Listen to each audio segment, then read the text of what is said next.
Now let's talk about some facts. Believe it or not, in 2050, about 22% of the entire population will be over the age of 60. That's good news for the people who made it, bad news for the healthcare systems. The problem is, it would be not a problem. The problem behind this is that nowadays, the older we become, the more chronically ill we become. And that creates a problem for the healthcare systems. Because they cannot afford the old people anymore. That leads to the fact that a lot of elderly people, they will probably not be treated the way they should. And the reason is, like I said, there is a lot of things going on. We have fast increasing diseases, chronic diseases, Alzheimer, Parkinson, cancer, all kinds of cancers. You name the organ, the cancer is there. And we have a very, very dramatic increase in all these cases. So the next 30, 40 years are not going to be fun for the people who are also in our generation. For the digital natives coming up, they grow up with a totally different environment, which we should not underestimate. There's a lot of things going on. I will talk a little bit about that later on. By improving our education level, what's going on, and then by, as a conclusion, by increasing the possibilities, what we can do to counteract this, we can probably survive that. However, the challenge is on a race. And we have the challenge already. Just one more thing about cancer. If you look at the statistics, what happened the last 25 years in cancer treatments, you can probably figure out that the survival time of a cancer patient is calculated from the day they find out the diagnosis until the exitus, the passing. And then they show you the studies and say, wow, we increased the survival time from 5 to 9 years. However, if you are really honest and look on these statistics, you're going to figure out that in cancer research, the modalities to diagnose cancer, they really improved. So the medical world is able to diagnose cancer earlier, which of course then increases the survival time. Because if you diagnose it earlier, but if you look on the treatment side, there's not so much going on. The chemotherapies become maybe a little bit more pleasant. A chemotherapy is very unpleasant, I can tell you, very unpleasant. And maybe nowadays it's not so unpleasant anymore than 25 years ago, when they really, and you experienced everything what you don't want to experience, but it's still, there's not a lot going on comparing to what we see, how much money goes into that. For the business behind it, it's good, because we have two target groups in the pharmaceutical business which the lobbyists don't like, and that's healthy people and dead people, because you cannot make money with them. So think about this. What's also interesting is, even today, about 50% or 60% of the entire population die already from the consequences of chronic diseases. Those are the three biggest ones: cancer, heart attack, stroke. And now think about these three diseases. All of them, they don't have to be. A heart attack has to be well earned. You don't get a heart attack overnight. You have to do 20, 30 years every day wrong things, consistently. And then the day comes and bingo. But it's not an overnight disease. It's, like I said, it's very well earned. Cancer is, in my opinion, 95% environmentally related. Where people work, what people eat, where people live nowadays, because we have new exposures and new threats when it comes to become affected by cancer. So more or less things, we have no choice, almost. Some people working in paper factories, in factories where they are attached to chemicals and so on, they have a higher risk of developing cancer, Parkinson, Alzheimer, because, you know, if you work 40 years in a factory where you get toxins every day, where do the toxins go? What happened to you if you sit in front of your computer every day 8 to 10 hours, and you have to because you have to make a living, and you are not educated how to protect yourself from the electromagnetic exposure caused by a laptop or whatsoever. You can easily manage to lower the risk if you get the education. So that's, again, that's the key. And strokes, it's the same, you know. It's a circulation problem. And circulation, poor circulation is caused by less exercise, by eating the wrong food, drinking too much alcohol, smoking too many cigarettes, and so on and so on and so on. It's all man-made. Our organism is not designed to create a stroke. Our organism is not designed to create a heart attack. It's coming from somewhere. There's always a cause for it. And like I said, in 10 years, the worldwide healthcare systems can no longer be financed. That's a big problem. You know, healthcare will be divided in 3-4 classes. Some of them will make it, some of them will not make it, because they cannot afford it.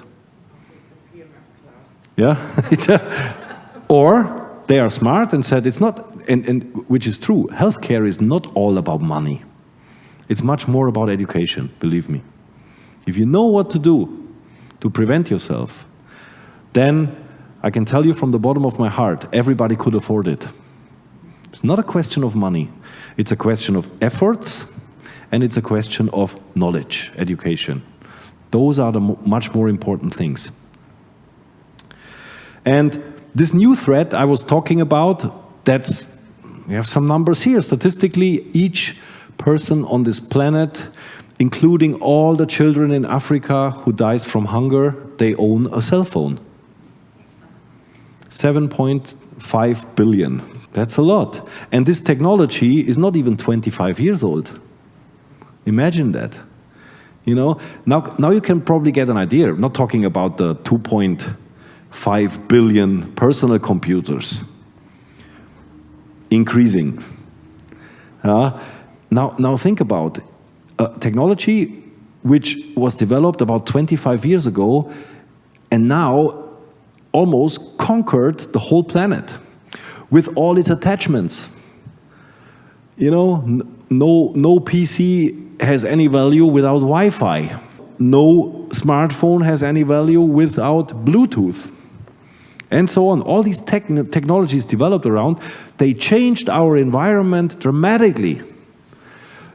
The brutal thing is, we don't feel it. If you stand in front of this laptop 5 hours, it doesn't smell bad, which would alert your senses and say, go away because you cannot take this.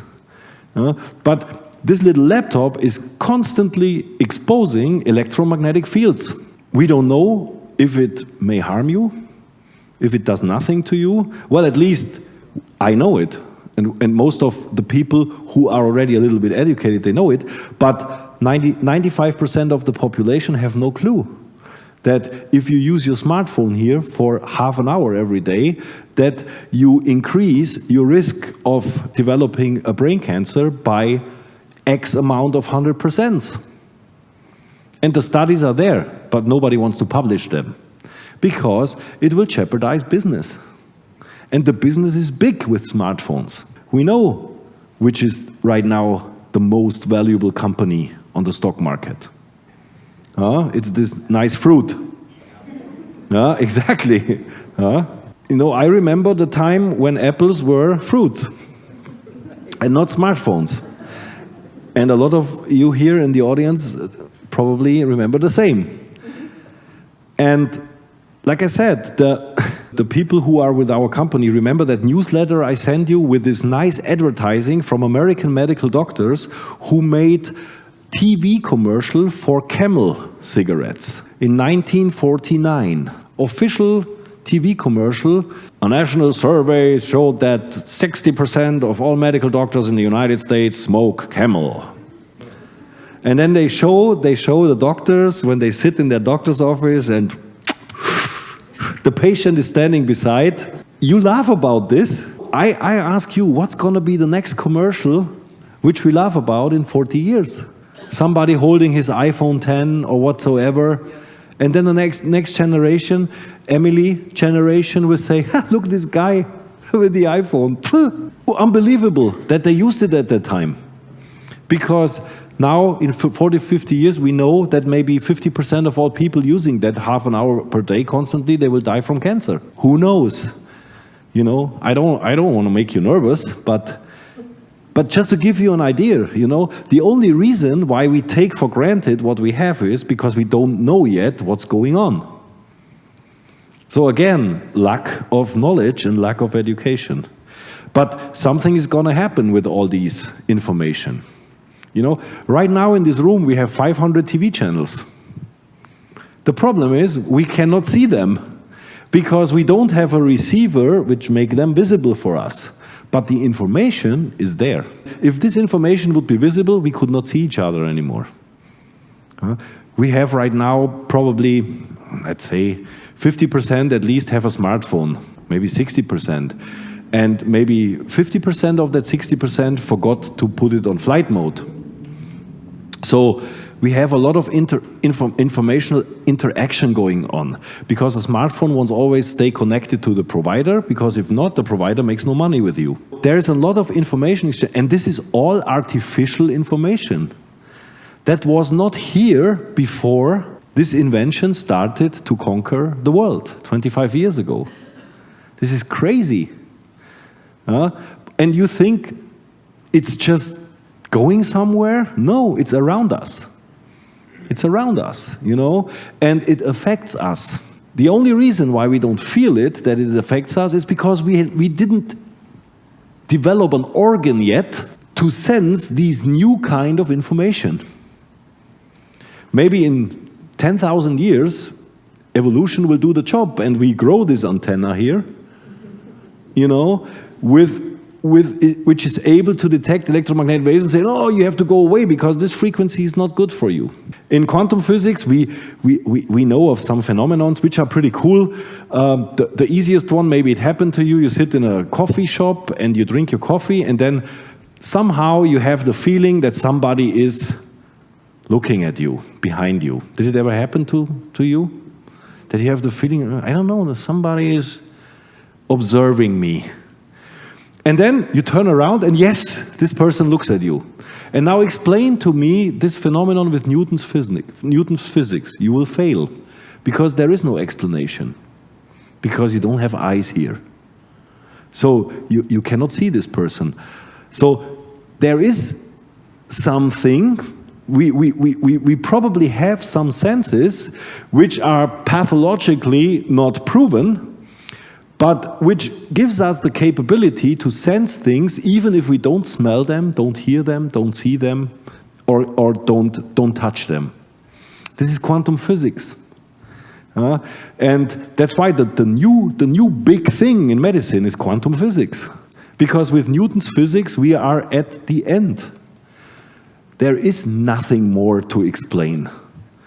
And all these phenomena, they require a new point of view, and that's quantum physics, you know. And then we will be probably also able to prove phenomena like love or hate, because love is also energy. When you walk on the street and you see a nice girl and you boom, you know, what happens? Yeah, that's an electromagnetic storm. You know, it's like doof, doof, and suddenly, you know, you have this feeling, that's her, you know? And then you develop skills, which you think, you know, it's not me. You know, but think about what happens energetically. This is really cool, you know? Or you are tired, and you're so tired, you don't want to hear anything, don't want to see anything, and then somebody comes with a good message to you. Suddenly, boom! And you are... like this, you know? Why? Tell me why. I don't know. I don't know. But this is energy medicine. And now imagine you get exposed to electromagnetic field and you feel not good and suddenly something happens and you feel better. This is energy. And the problem we have is we cannot describe what's going on, and that's why we don't believe in this, even if it happens. I experienced that so many times, you know, even with the biggest skeptics, you know, you put them on, the biggest skeptic, 15 years suffering from insomnia, and then you put him on the mat for 16 minutes or her, and after 4 minutes, and then after 6 minutes you wake him up or her, and then you say, you see, something happened. Yeah, I was tired anyway. I would have fallen asleep anyway. You know? Does it make sense? No. You know? Like I said, I don't care. When it, you know, if it works, I don't care. You know? And then if you have these people, they always ask for studies. Give me some studies about PEMF. I said, here is the study, lie on it, and tell me if you feel better after 16 minutes. That's human beings. You know, it's curious. So you will never experience if something is good or bad for you if you don't do it. This is how simple it is. This is life, this is health, this is social, everything. If you don't do it, you will never find out if it's good for you or not. So the only way to figure out if something is good for you, no matter if it's a relationship, if it's health, if it's PEMF technology whatsoever, I don't know, nutrient, well, you have to do it. And then you will figure it out if it works for you. This is as simple as it is. And you cannot deny it. And we are living, unfortunately, on this planet right now in this time frame where a lot of changes in our environment are going on. Food. The quality of food is horrible. You know, comparing to 25, 30 years ago. And the reason is very simple. Because there are too many people on this planet already. And the natural resources are not sufficient anymore to feed all mouths. So we need to create additional food, artificial food. GMO, all this stuff, you know, potatoes look like melons, and all that kind of kinky stuff. And of course we need to have this, I don't know, Congo bongo fruit from Peru on our market, fresh, in December. Instead of doing what our grandparents did, to just eat what's locally grown or what can be preserved locally during the winter or during the summer, which would be the right way to feed us. No, but we are, fancy. Mango, we need mango. You know, if you really want to figure out how a mango tastes, go to Thailand. Then you will figure out how a mango tastes. It tastes totally different from what you know here. You know, I know, because we go there. If you bite in a mango in Thailand, you say, yeah, this is mango, yes. You know, and here you lose 2 teeth when you bite in a mango. But this is how crazy we became, because we are victims of economy.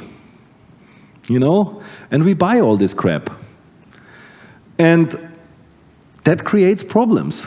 You know, the Congo bongo fruit from Peru lying in the ship container for 6 weeks to ripen. You know, when you unpack it here in Vancouver, it looks pretty sad, I tell you. There's not so much in there anymore. But it's cool. We can have this stuff.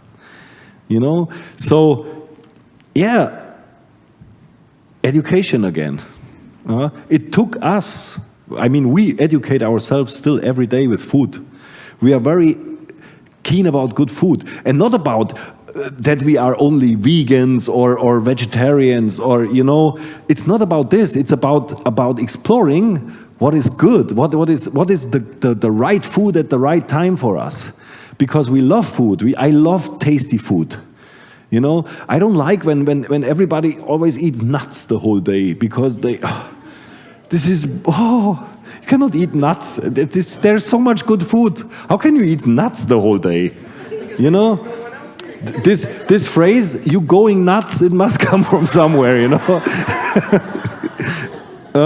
So there is such a variety of very tasty, healthy food, but again, you must create interest and you must show a little bit of efforts to get into this and learn about that. And it's pretty cool, really. So, and then you can feed yourself healthy. It's the same with liquid food, you know. There are water. I mean, water is a lecture for 5 weeks in the meantime. You have artisan water, you have alkaline water, you have this water, that water, that. 25 years ago, you had water. And it was okay, you know? And now, and you had coffee 25 years ago. You know, when you go to Starbucks nowadays, it takes 10 minutes to order a coffee because they ask you so many questions. This is crazy. And at the end, they put so much topics inside that it's not tasting like coffee anymore.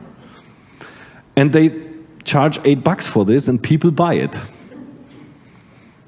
That's how we are. This summary of electrosmog, ladies and gentlemen, this is actually the topic number 1, which creates a lot of functional problems in our organism. Because what we are probably know most of the classical medical topics because they are all related to biochemistry. So we have these possibilities to make blood tests, to make saliva tests, to make urinary tests, whatsoever, and then we get a result which tells you whether the values are above or below the thresholds. I always ask myself, who creates these thresholds? You know what's the coolest thing what happens now this year? They're gonna lower the threshold for blood pressure and cholesterol. Boah. It means if you have a blood pressure, let's say 128 to 86, which was considered 20 years ago like healthy like a rock, with the new thresholds, you suffer already from high blood pressure. Yeah, 120 to 80 is the new threshold. And they do it. This is brutal what's going on, you know? And again, you need to get educated. You don't need to swallow everything, literally. Our choices today, and I pretty much summarized it already. Become proactive. You know, live preventive. Start living preventive. Start thinking about your diet, what you have. I'm not telling you what you should eat, because that will not work. I don't like people when they tell me what I should do and what I should not do.